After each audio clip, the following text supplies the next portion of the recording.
This weekend, 5 more deaths in French waters. This Rwanda plan that Rishi Sunak says will be a deterrent. Nobody's taken off, bar 3 Home Secretaries. No airlines want to fly anybody. He's got the left and the right of the Tory party, and yet we have... And I agree with Starmer, by the way. This country has lost control of its borders, for God's sake.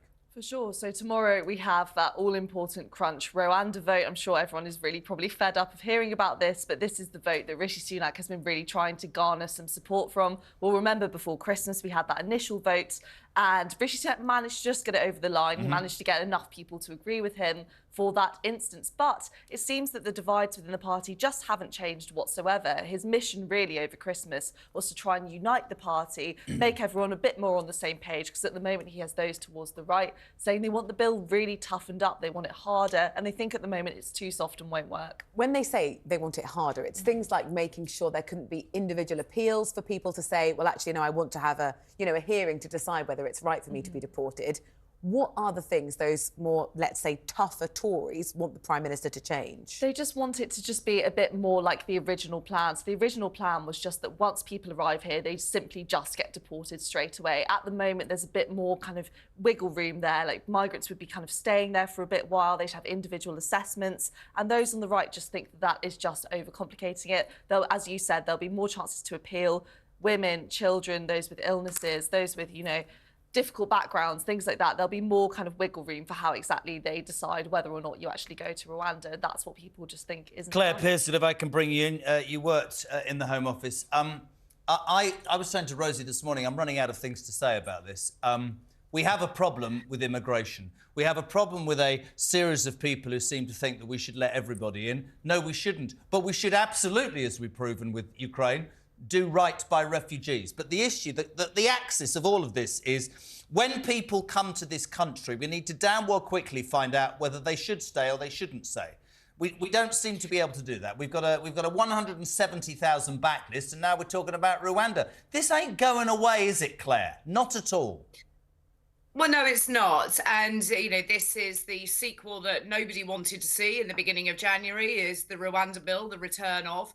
It doesn't work. It's not going to work. And what people are not understanding is that since we had the illegal immigration bill come into law last year, there are now about 55,000 people who are stuck in limbo.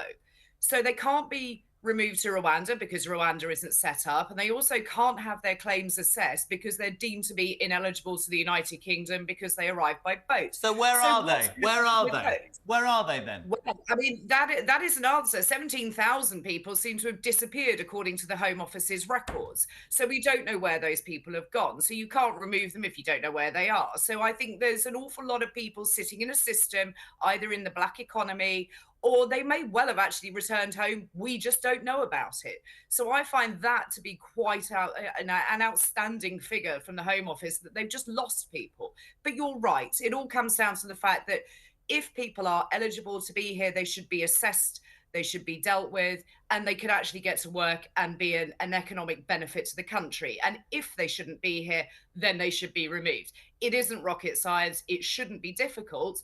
But where are those returns agreements with other countries? This is a plan of many parts. You can't just have one thing in action. You have to actually sort all of those pieces out before your immigration system works. But Claire, if you were in your former role now, what advice would you be giving to the Home Office to say, this plan as it stands doesn't work, you need to change it here, X, Y, Z? What would those suggestions be? Well, I think that you need to look at having processing overseas. You need to look at what the UNHCR do in refugee camps across the Middle East, because that's where the majority of people come from, and look at their claims so they don't have to be in the United Kingdom in order to claim.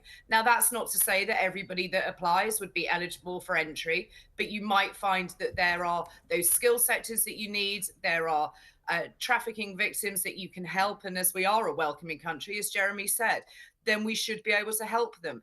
It would stop that pull of people looking to cross the channel, and it would break the model of the people smugglers by getting people here in the first place. Claire, let me jump in a second. Let me jump in a second. There's two things I want to say very quickly. Starmer has said over the weekend, Rwanda's not the answer. I have to say I agree with him. But he also, says, dreadful what happened to those 5 people, awful, horrendous. But he, like you, talks about processing overseas. So just bear with me and treat me like an idiot, OK? Why do people like you and he keep on talking about processing overseas? How the hell is it that with 170,000 backlog, how the hell is it with 17,000 people apparently lost in our black economy, how the hell is it we cannot, as the United Kingdom, process it ourselves, for God's sake? Why do we need to go anywhere else? Why don't we employ people, set up a system, accept the people that are guaranteed or have a reason, and throw the others out? Because this country is going down the toilet, love. I don't understand it. Why do we have to process elsewhere? Because if you process them elsewhere, then they don't come to the United Kingdom. The problem with the system is in order to claim asylum, you have to physically be in the country. So you have to turn up at a port or an airport or at the Home Office's buildings. So if you remove that, if you say, right, you can go to an embassy or a refugee camp near where you are, then it stops that model of coming over here. But you're right, the backlog is entirely of the government's making. It hasn't employed enough people. It hasn't taken it seriously. And it's really coming back to bite. Now, Rwanda isn't going to work as a deterrent when you're only looking at perhaps sending a couple of hundred people. With 170 sitting in the backlog, there are probably many of those who aren't going to be eligible. So the argument is, what on earth do you do with them? You can't return women over to Iraq. Or Afghanistan. There's problems with Eritrea. But I'm going to say the thing. I'm going to do the elephant in the room. I'm really, really, as everybody else, sorry for those 5 deaths. Genuinely, I mean that before I get slaughtered. But why is it always the United Kingdom, Claire Pearsall? Why does everybody want to come here? And before all the lefties jump up and down and go, oh, it's because they've got family. Are you sure it's not what Joneses just said online? The Rwanda policy doesn't address the fundamental problems. The government encourages arrivals indirectly with the lure of our benefit system, free accommodation, black market working. Arrivals know that the chances of being deported are very low due to the government having no policy and refusing to leave the ECHR. I think people are taking the mickey out of the United Kingdom and we're allowing them to do it.